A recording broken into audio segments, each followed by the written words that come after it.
కూచిపూడి అన్న పదం కొత్త ఆట నేర్చిందా పాపలాంటి లేత పదం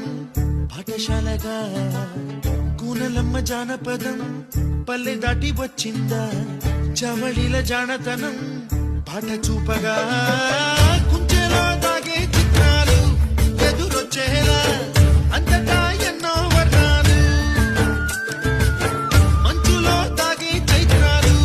బదులిచ్చేలా ఇంతలా ఏవో రాగాలు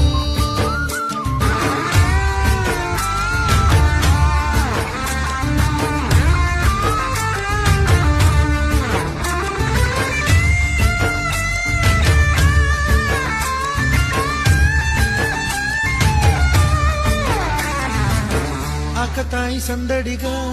ఆగలేని తొందరగా సాగుతున్న ఈ పయనం ఎంతవరకో